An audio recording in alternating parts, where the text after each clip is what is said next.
Hello everyone, my name is John. I'm a member of staff at the Writers Guild. I wear several hats, but one of which is I deal with some of the casework and contract vetting, which include you looking at option agreements. What I'll do now is I'll introduce our panelists, and then we can kick off with the session about option agreements. So, first and foremost, Emma, could you please introduce yourself? Hi, I'm Emma, former GB chair of the Guild and currently deputy chair. Wonderful, thank you. Emma Reeves, sorry. it's on the screen. Wonderful, thank you, Emma. And Tom? Hello, everybody. I'm Tom Williams. I'm a screenwriter with I guess, a track record in feature film, although I also write some TV work, unproduced. As yet, of course, I'm slightly envious of John and Emma's Writers Guild backdrops. I obviously haven't achieved Thetan level 8 to get that, and I also apologise. I have a slightly croaky voice. We were at a London Film Festival Writers Guild a sort of mixer yesterday evening, and I was mixing hard, so I apologise for my husky croak, and if I lose my voice, I will write in the chat. Wonderful, thank you, Tom. And finally, I'm not sure because I believe she was having some technical difficulties, but Suki, are you here? Are you available? I'm here. Yes. I'm available. Suki Venables Fisher. I'm Writers Guild Chair of TV. I work in features as well, and I was previously Guild Chair of Equality and Diversity. Wonderful, thank you, Suki. So, just to kick off a little bit about option agreements, I was just wondering from the fellow panelists if you could just quickly explain what is an option agreement. What's your kind of understanding of what they are, how they're used, and quite how they work? Tom, can I come to you first? I'm happy to go first. My understanding is it's partly a down payment and partly a sort of a right to buy. I guess if you're buying a house, you put your deposit down, and that kicks off a sort of a legal agreement between you and the buyer, in this case, the producer. The value of your work is going to be probably quite significant on the day that the film actually goes before the cameras, but as we all know, certainly in the film business, and I'm sure this applies in TV as well, there's many a slip twixt cup and lip, and the producer doesn't always, have the money to buy the material outright, in the early days of developing the project. They therefore secure an option to buy the rights at a specified future date, and probably for a specified future amount. They will pay you some money for that exclusive right and that exclusive position. It means that they and only they can shop the project around, try to package it, try to finance it, try to get it financed and up and running. And they have a set period of time in which to do this. They have, depending on the agreement, a one or a number of automatic renewal periods for which they will pay an extra sum of money, some of which is set against the final purchase price, some of which is not, and then hopefully, as has happened to me twice in my 22-year career, they will then buy the copyright, John, off you on the first day of principal photography. That's what I understand. How much of that did I get right, John? Yeah, you're on the money with quite a lot of that there, Tom. So that's good. It's good to know. So, Suki, do you have anything to add? I think that's a really good general outline. I would simply add that, to an extent, an option is what the person offering it and your agent decides it is. It is far too flexible. It can be a one-page letter of intent, it can be a heads of agreement, It can be not very much more than a handshake, or it can be a very, very limiting document. And somebody can pay you anything from a nominal few £100s to a very binding many thousands, which probably means you will find it very difficult to take the project back and shop it anywhere else. One thing I hope that will come out of today is this looking for something a bit more standard and that protects writers. And one of the other things that can happen is you can sign an option with a mate, the mate moves on, you have an option with a company you don't know anything about and who don't know much about you, and you're kind of stuck there. The other point I wanted to make at the start is there have been conversations, we've had them at the Guild, about whether in fact co-production agreements are a better deal than options if you're in a position to set up a very small company. I'm actually experimenting with that at the moment. My agent, who is very protective, said you probably got fewer powers with a co-production agreement than you have with a full option, so you may be better protected. So I hope that's a useful guide at all. And Emma, is there anything you just want to add on kind of the general? Yeah, I mean, I think obviously Tom and Suki covered it very well. I thought it's very interesting what Suki was saying about co-production agreements. I think if we don't get a chance to talk about that later, I'll probably buttonhole Suki at some point to discuss it because it sounds very interesting.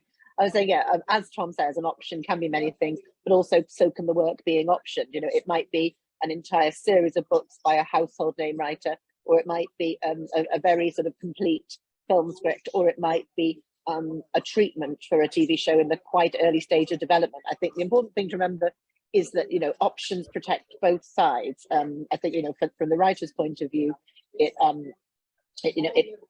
as Tom says, it kicks off the legal process. So it shows that you are making a legal deal with these people. They cannot just take your work and give you nothing from it.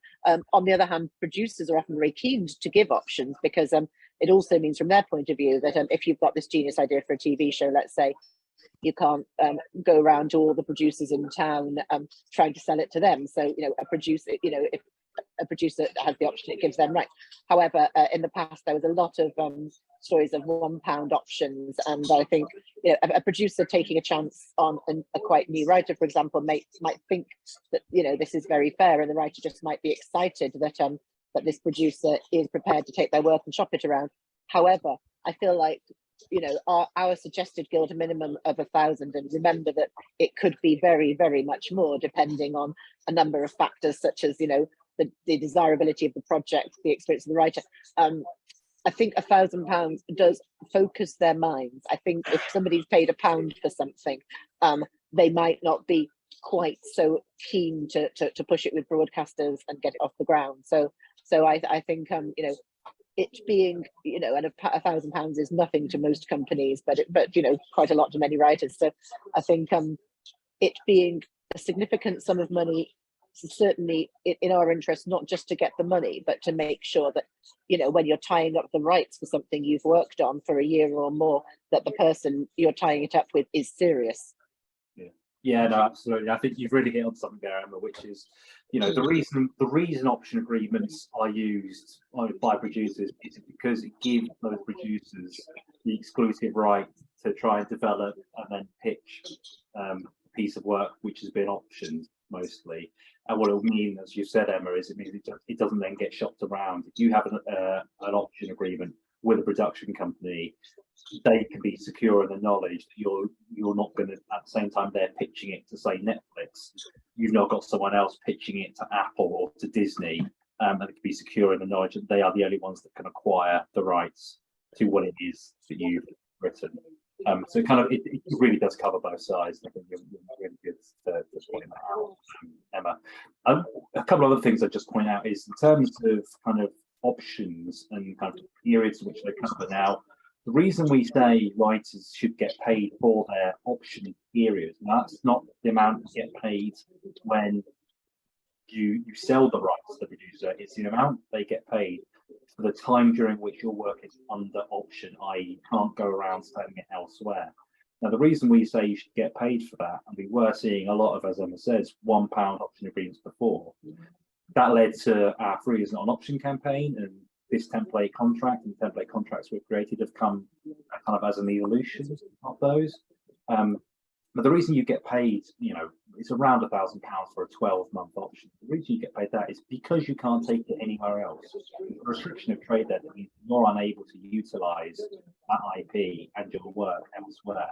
So it's only fair that you get some kind of compensation for that. If you didn't, and another producer came along and wanted to actually produce it, get it broadcast, get it made, you're potentially missing out there on that revenue. So it is quite important to make sure you get paid properly for the option period itself. Can I just add something from the TV point of view, which, you know, because as I said, it's not uncommon for, you know, you might get an option on a treatment for a series, or you might get an option if you've written an episode of a series. But the £1,000 really is just the option. So if you sort of have written an episode of a sitcom, a producer likes it, they option it for £1,000, and they say, oh, what would be great is if you could write up a full Bible and another episode. That work is completely separate to the option, and you should be paid a fee for writing that Bible and a fee for writing an episode if you're doing work at their behest. No, absolutely. And can I come in as well, John, just on that? Something that, you know, I've fallen foul of as well, and I think people might recognize this situation is, so the option will be taken out on a piece of work that you have prepared, which might be a 1-page outline, it might be 10 pages, it might be a spec screenplay. So that work, the option is specifically to the underlying IP of that piece of work. Where it can get complicated is when you are then commissioned to rewrite it and add to it and change it, and you get paid, as Emma was saying, a separate fee for those writing services, which is distinct from the option to the copyright. When and if the option expires, my understanding, John, is that the underlying rights revert back to you, but probably only in the original work, and that depending on the contract you signed, the work that you have done subsequently, in which you've been paid to do, unless there's a turnaround clause, which becomes complicated, may well last for a longer period of time with the producer. John, yes? Yeah, so that there can be some slightly tricky situations that writers find they get themselves into particularly around right situations, and when developing work. So what we'd always say is, if you are kind of developing work and being paid for that, what we'd normally say is try to make sure that you kind of retain the rights to that development work, or at the very least make sure that there are clauses in there to say that the producer can't utilize that work without having exercised that option agreement and paying you accordingly. So what you don't want to do is have something optioned for there to be a rather large exercise fee for you to be developing and writing work, and that work that's being written and developed, you've already assigned all the rights to, because that kind of completely nullifies the purpose of the option agreement in the first place. Sorry, Suki. Again, actually, it's just adding to what you've said. Two things, one negative, one positive. If an option agreement doesn't travel towards full development or production, it may not always be as simple as you either buying it back or it reverting, or you asking somebody else, another broadcaster production company, to buy into it.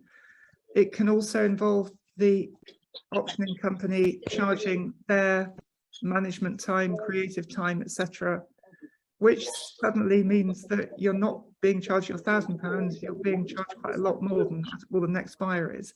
The other thing, sorry, if I can. Oh, I was just, of course, sorry, Suki, I was just. I was just going to say, just really quick, that's rare, but it can happen. The other thing to say is, if you sign an option, do not think it's done the job. It merely represents your relationship with the producer, and I think it's really important to keep nurturing that relationship, or because they may well have optioned 5 other things that week. So just you know, keep it personal as much as you can. I think it's important. And I think now is probably a good point to say, you know, I've seen as well in option agreements, you know, they get the kind of development rights for the period in which the work's under option, but it doesn't always specify that you will be the person who actually is developing the work. It could well be that it's got wording in there to say that, you know, another writer can come in and develop the work. So you sometimes want to look out for that as well.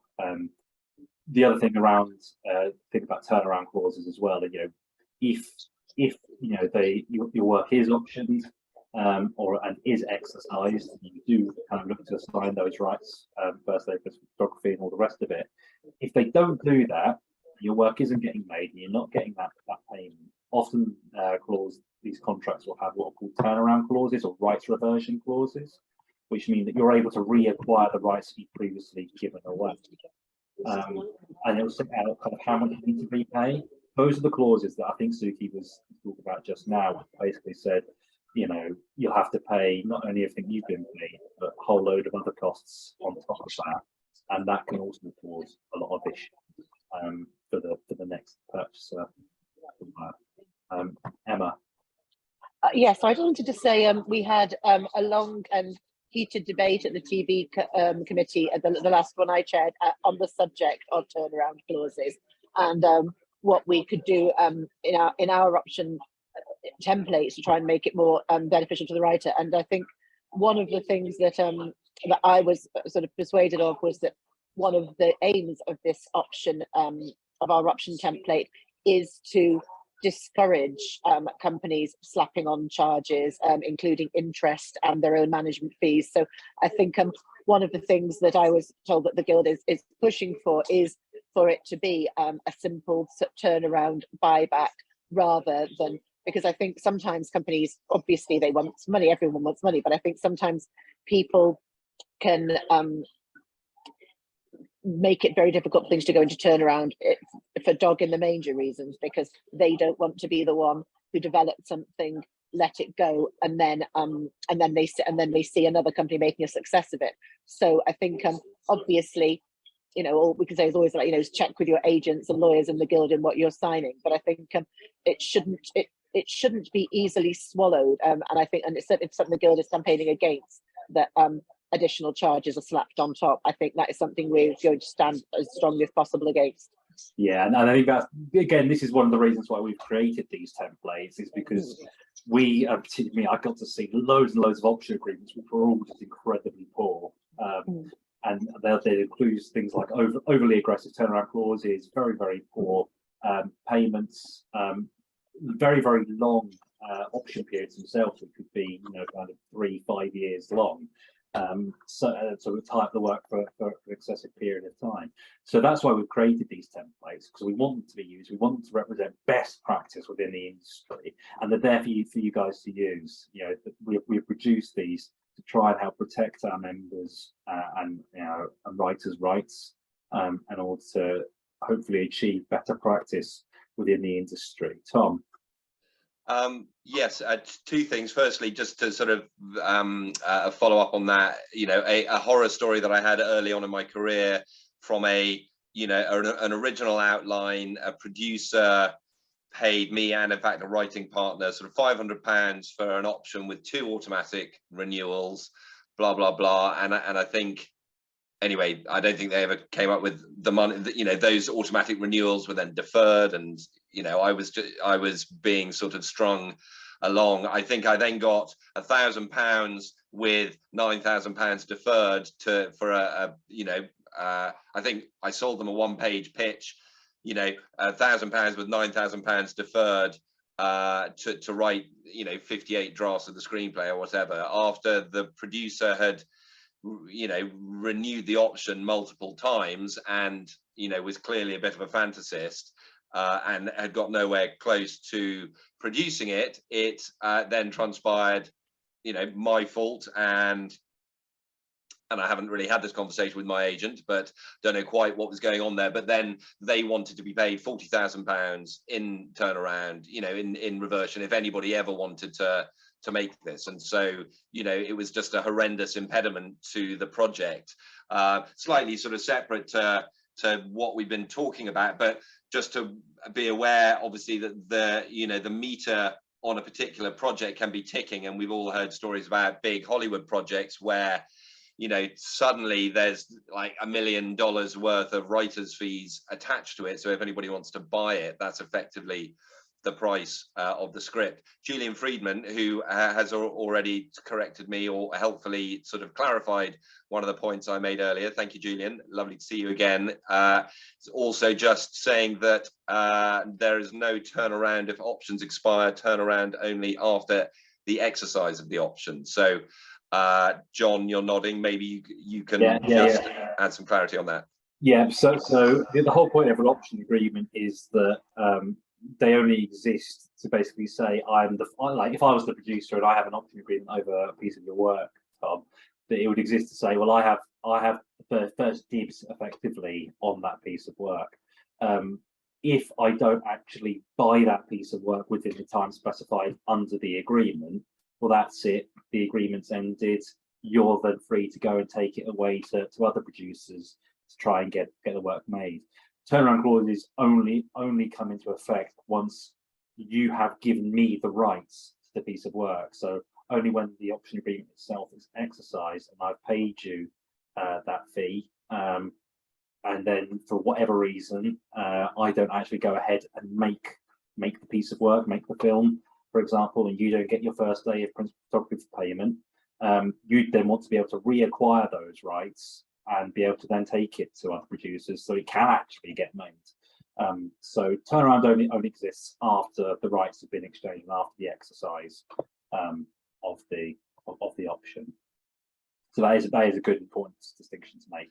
If not, again, John, sorry, but I would also, it's really helpful when you are having these conversations with the producer and with your agent to just sort of role play either in the room or in your head, what the different outcomes look like. Obviously, we're all hoping that the movie gets made, but if it doesn't, there's, I think the time period of the option is very clear. To me, still, there is it's important that when the writing fee for subsequent work gets paid back. Is that the writer's job to repay what they've been paid, and so on. Anyway, we're possibly going down a bit of a cul-de-sac here, but that's just it's quite a common scenario that writers might find themselves in. So we kind of covered there a little bit about kind of what option agreements are. They that kind of first bite that producers get to be able to acquire the rights to your work. We've kind of covered there kind of some of the pitfalls that writers can sometimes find themselves in when agreeing to these sorts of agreements. I think I'll just ask the panel now, what should a writer do when they are presented with an option agreement? What should be their first port of action, first port of call? Emma, can I start with you, please? Well, I would obviously read it carefully, but I'd also discuss it with my agent, who I very much trust to flag up any potential issues. So I think, I'd get my agent read it carefully, and she is actually she does a lot with the PMA, and she's consulted on this agreement too. So I think speak to your agent, and if your agent is saying something that you're not convinced by or not sure about, go to the Guild. In fact, go to John. Thank you. Yeah. So if you've not got an agent, you can come to us, and all of our members can make use of the contract vetting service. So we're able to have a look at it and vet it for you. What I'd really say as well is try to have a look at our templates as well. We have, like I said, we've written them for a reason. You can see, hopefully, by just comparing what you've been sent to one of those, and hopefully maybe see where some of the differences are around what's good and what's bad. Tom, is that what you do if you were presented with an option agreement? Yeah, I mean, sort of tragically, again, I do tend to defer. Well, certainly the negotiation of the particular deal points, that's specifically what the agent's job is, to get you a better deal, to get you more money for less that's being given away, and maybe for a shorter period of time. So that negotiation is something that's best done between an agent and the producer, because then that doesn't need to get in the way of your relationship with the producer. Obviously not everybody will have an agent, and in that situation I also feel it's very helpful for writers to really understand the terms of their contractual engagement with the producer and really understand what you're committing to. There are various sort of legal sort of peculiarities about copyright law and moral rights and reserved rights and this sort of thing, which take a while to get your head around. I think the option agreement, particularly the TV option agreement, and I would say to all Writers Guild members who can go to the members only side of the database of the Writers Guild website, that the TV option is slightly more heavily annotated than the template film option, so that will have a bit more of a primer as to what the different clauses are talking about. Ultimately, whether you have an agent or not, whether you have a lawyer or not, whether you're a member of the guild or not, ultimate responsibility resides in you. I would think about the price and try and get more than £1,000 for 12 months. I would think about how many automatic rights of sort of renewal there are. I think sort of one automatic extra year is standard, but they might try to get more in and you might feel uncomfortable with that. Then there's the reserved rights, things like adaptations, stage adaptations, radio adaptations, which you might just say this is just for film and TV, and because I want to write a stage play of it, or I want to write a novel of it myself. So I would look at some of those clauses, and yeah, I mean, ultimately you're writers, you work with words, you should be able to sort of decode this kind of document. It's not there to trip you up, it's actually there to I mean, ironically, to provide clarity on the terms of your engagement. Yeah. Suki, have you got anything to add on kind of what you first do when you get a couple of things to add? I mean, I think yes, if you have all of these resources, agent or lawyer, then guild, joining the guild is the cheapest way of getting access to those things. Two things to add to that. The first is that one of the things a good agent can do is tell you what the other person's word is worth, and tell you how they're liable to misbehave if they do, and indeed whether it's the right person to be doing business with at all. That kind of almost gossip level is probably where my agent earns her money best, I think. She's great. But it's really important, because what you don't want is an agent, somebody who just options everybody and lets it sit. The other thing is, don't be afraid to get to know what's in an option at this point, especially if you're a fairly early stage. When I began, I did my first couple of contracts myself, including a full feature contract that went to production. I'd been a producer and I wasn't scared of contracts, and I wasn't and I'm not scared of money. So that was wasn't a big feature film, but that I think stood me in very good stead, because I did push back on either phrases I wasn't clear about or phrases that seemed to me to be weighted in the wrong direction. I did get changes, but I came out the other side not afraid of it. And in fact, none of those contracts went wrong. But it was much better to have an agent when I could. The guild templates didn't then exist. I would certainly have gone to a guild template. Wonderful. Thank you, Suki. So we've kind of covered a few bits there, and we've got some questions popping up in the chat. I think we'll come to those in just a second, but we might be able to cover some of them off now. But what are kind of the key kind of trip hazards? We've kind of been through some of them already, but are there any more kind of trip hazards that people need to look out for when they're agreeing option agreements, or are there things that they just need to be absolutely sure that they understand what they mean?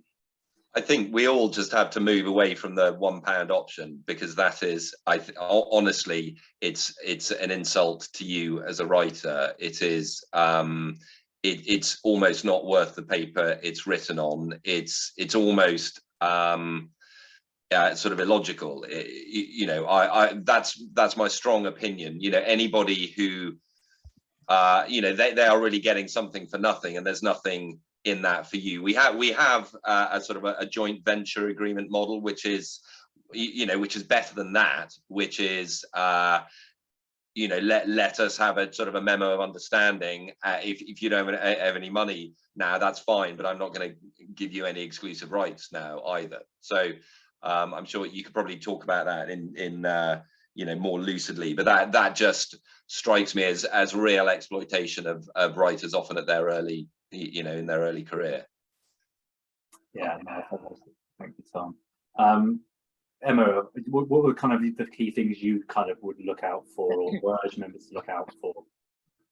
Well, I would say, you know, as people have said, you know, you can push back on clauses, and you know, as sort of this sort of catchphrase of industry standard just means we've got away with it so far. I think, you know what you want.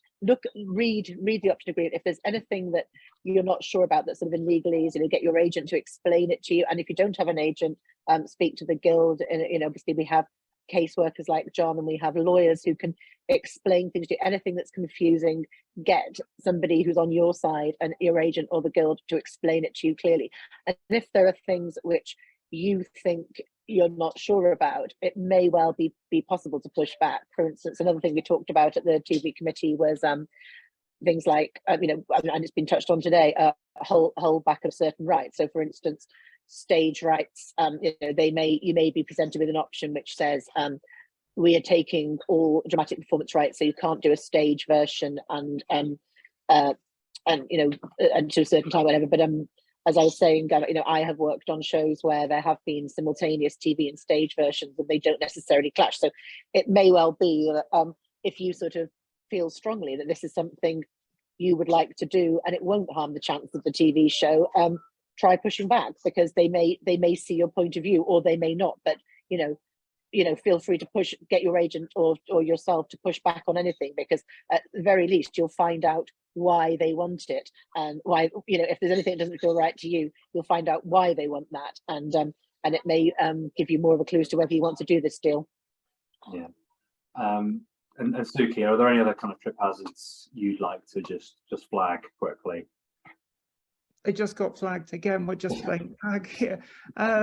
Yeah, the thing about giving out other rights, novelization rights, game rights, there are an awful lot of ancillary rights that you can grant absent-mindedly in order to get £500 or £1,000 that you desperately need. Please try not to do this. Everybody's messed it up once or twice, but I would always exclude other rights unless somebody is making an additional payment to do it. Sometimes I'm in a position of power to stand on that. At other times, if I'm having a bad year, I haven't got any power, so I just take what's going. Wonderful, thank you. And so I'll just kind of chip in with a bit here, which is to say, option agreements are often the first type of contract a writer will get, you know, sent. You know, it's often is that kind of first type of agreement you'll get. A couple of things I'd always recommend that you look out for is really check the definition of terms within a contract, because actually what they mean by certain things within the contract can then have quite a huge bearing on what it actually all means. So example of that is when they talk about the work, what is it they actually mean? Are they referring to your screenplay, your treatment, you know, full Bible, all the rest of it? Or are they talking about very limited thing there? One of the key ones to look out for is when they talk about profits and net profits as well, as what do they actually mean by that? You'll often see that in a lot of contracts, you'll get a percentage of net profits. Then when you actually look at what the definition of net profits is, they basically take away everything they possibly can do. All legal fees, all other contractual fees, insurances, marketing, the rest of it. So actually, the chance of things actually ever entering into profits or that net profit is quite small. Chances are you're going to get a very small payment, if anything, then from that. So really check those definitions. And like I said, templates that we've got do have definitions in them. We believe that they're some of the best definitions you can use. So do definitely look at those as well.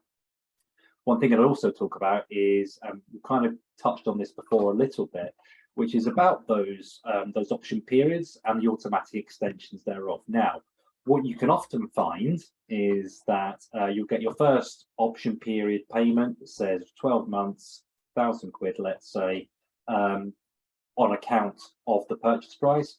You'll get your second option period, another £1,000 for another 12 months, also on account. Now, what that on account means is that they take it off the final payment they get when they exercise the option.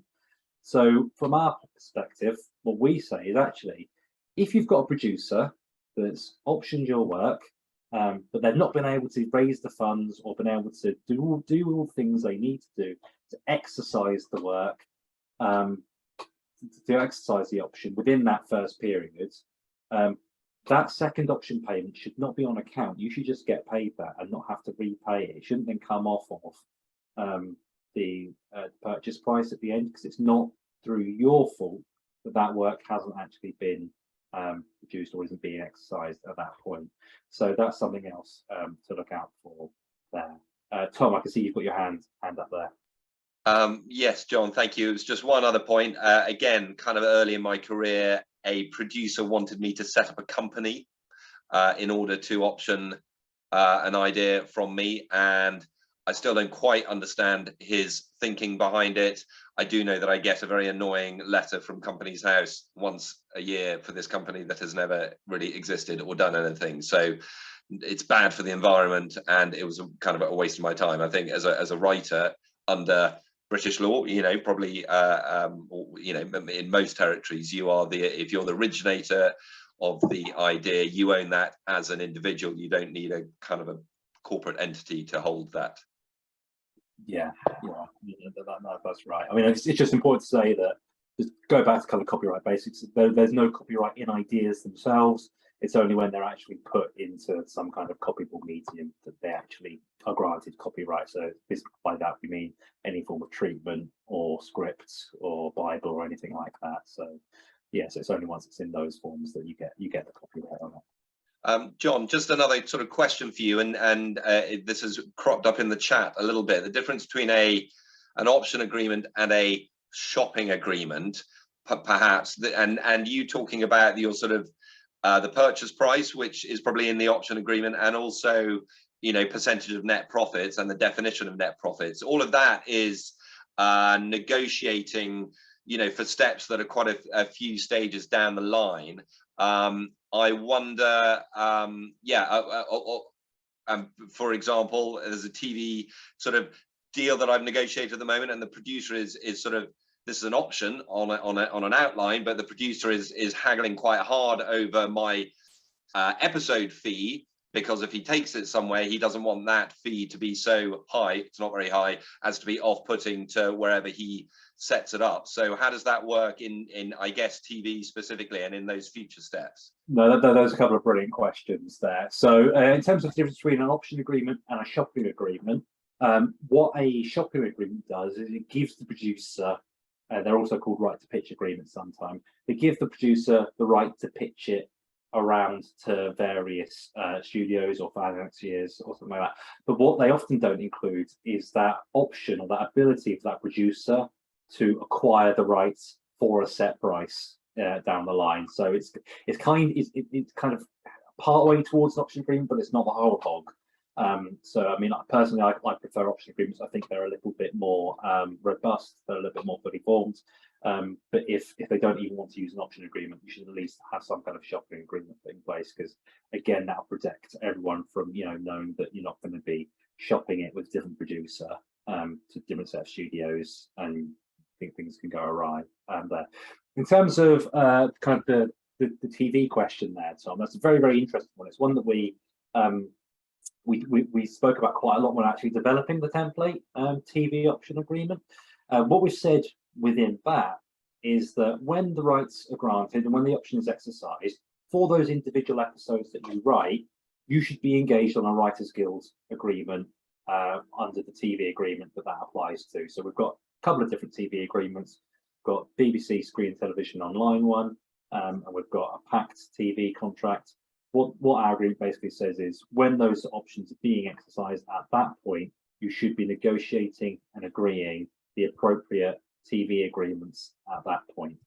Because what we often find, and I think this is kind of what might be happening in your situation there, Tom, is that option agreements will often try to then incorporate not just the option for the piece of work and the exercise price and all of that stuff, but they'll then try to add in all the stuff around writers' agreements and those terms and conditions and format agreements as well, and all the terms and conditions. And at that point, you can often end up with contracts that are just absolute mammoths, they're beasts, and they often can be quite confused as well, and can often be quite difficult to really unpick as to what's actually going on. I personally really do quite prefer where the different agreements are separated out depending on what they are and what they're actually intended for. I think that actually works far best and is far clearer in the majority of situations. But anyway, right, so I think we should get on to some of the questions now from those here. So if you do have a question, please do feel free to put it in the chat now, and we will do our best to answer them. Give it a quick look. If the other panelists do see any that they want to pitch out, just do so.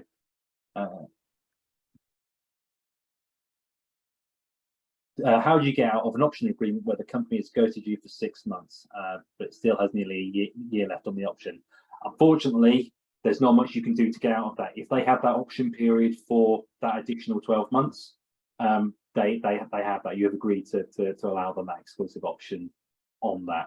You may be able to find, or there may be some kind of warranty clause in there that kind of says, you know, if you can show they're not actually making best endeavours to get the work developed or produced. But in the majority of situations, I'd say that actually that's going to be quite tricky to do, and that you need to wait to let the option lapse. And again, this is why it's really important to make sure that you don't agree to option periods which are particularly lengthy, because what you want to do is if things aren't working out with that producer, it doesn't look like they're going to get your work made, you're going to want to that agreement to lapse kind of at the earliest opportunity, so you can take it back and get it shopped elsewhere. Suki? If I can just come back on this and pick up Julian's point in chat, thank you. An option is very often at its hottest at the beginning, and the option will be issued because a producer believes that they have a contract or a route to a commissioner who will probably say yes or offer the next bit of money. If that dies and if that connection is lost, the chances of being ghosted are quite high. I think many writers, certainly in TV, know that experience. It's the reason I said earlier, this is whatever's on paper is not a substitute for the personal relationship. Please try and keep that live so that you know if anything's going to be a problem.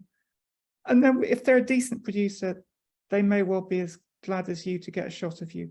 So I think. Wonderful, thank you. Tom? Hi, John. Yeah, I'm just picking up on a question from Jim Reed earlier on. How do you handle a situation where a biopic is based on a book you wrote but draws on other sources too, which sort of speaks to true stories, life rights, and so on? I would. I've been in this situation a lot. I'm currently co-writing a movie based on a true story book that my co-writer has written. The producers have a separate deal optioning the book from him.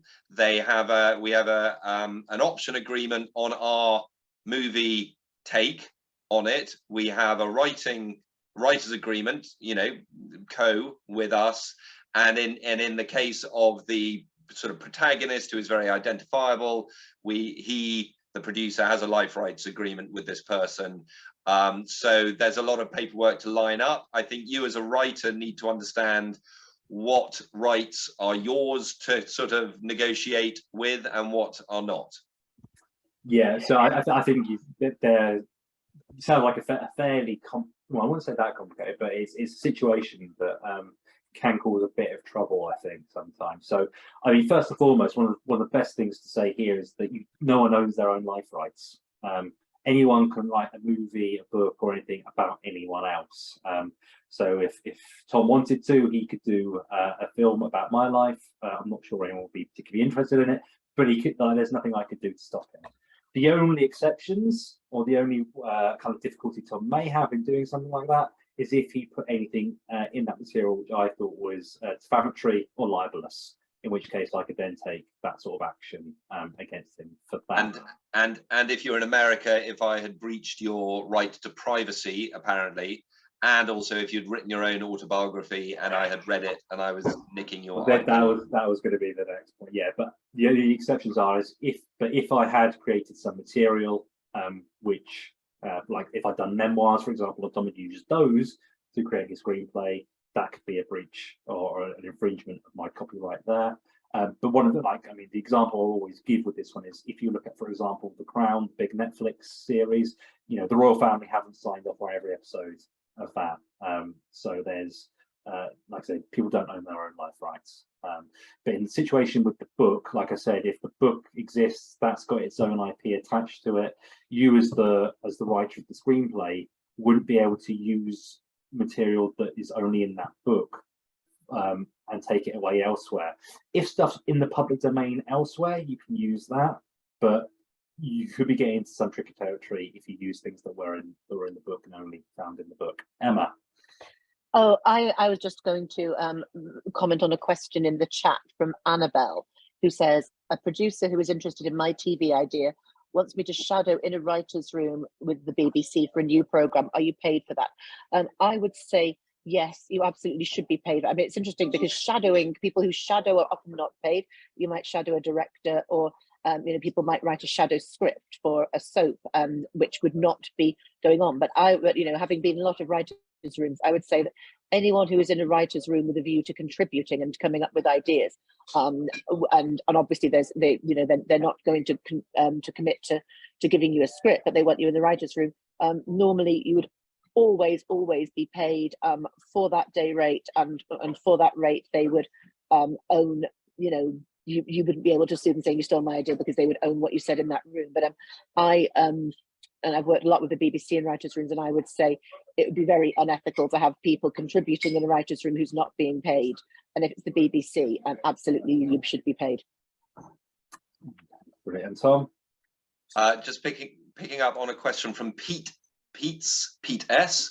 If the company that took the option or even exercised the right to buy no longer exists, ceases to be, what happens to the rights, please? This has happened to me in the last year, and all I know is that the producer has a sort of a ghostly pallor to his face and has spent a lot of time with lawyers and accountants, and I believe they have literally sort of fished the corporate corpse out of the morgue, resuscitated it for 24 hours, extracted the rights from it into a new vehicle, and then put it back into the cold chamber. I think it's possible. I think it's quite difficult. I mean, the rights don't just disappear into nothingness. They will exist somewhere.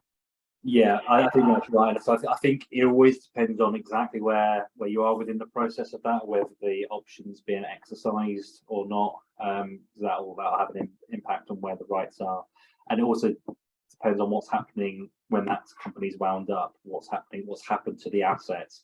The assets aren't just necessarily always the physical assets. It will be sometimes other intellectual assets, such as rights around IP. So if you did find yourself in that sort of situation, I think that's the sort of situation where you should come to us and we'll help try and unpick something that's, I think, like that, which seems quite complicated and quite difficult. Right, we're running out of time actually a little bit. That hour's flown by, so let's just see if we can just knock out a couple of other questions.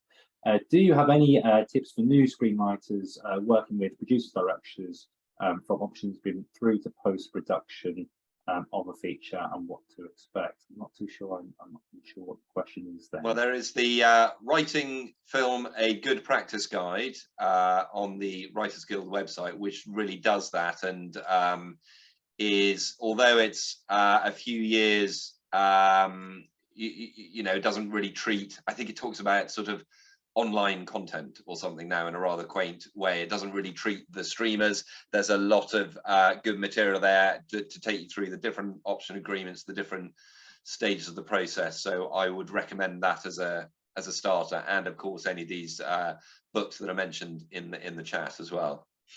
Brilliant. Okay. Well, Suki has hand up. Oh, Hasuki's hand. Go on, Suki. Suki has hand up to say quickly.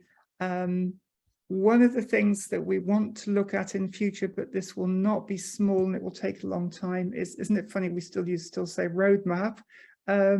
We do actually need some kind of sat-nav schema for writers, because it becomes increasingly daunting and structured as time goes on. And I think it would be the most useful thing we can have. We don't have it now. I'm hearing, we heard it last night at our LFF event, we're hearing it now. It is a very important thing for us to look at. So it is a watch this space slowly. I'm just answering Sarah's question about working with the US-based producer. Can the GGB help? If you remember, yes, we can give general advice. Really, really, really, that would need an American agent or WGA. The laws are very different. We can only advise on UK-based writers' contracts or writers' agreements which are based on UK law. If you've got an option agreement which is based on Californian law, we're not able to advise on that, unfortunately, because the laws around not just copyright, but also around contract law and how you kind of remedy things and take things through the various courts and legal systems works a bit differently. So it can be, we can try and provide general advice wherever we possibly can on things like that. Well, that has flown by quite quickly. I hope people have found this session useful. I hope it's given you some kind of tips, some advice. I hope you've come away knowing a little bit more about option agreements than perhaps when you started. So thank you everyone for coming along. Hope you have a good evening. Take care now. Bye. Thanks everyone. Thanks for your questions. Thanks for coming, everyone. Thank you. Join the guild.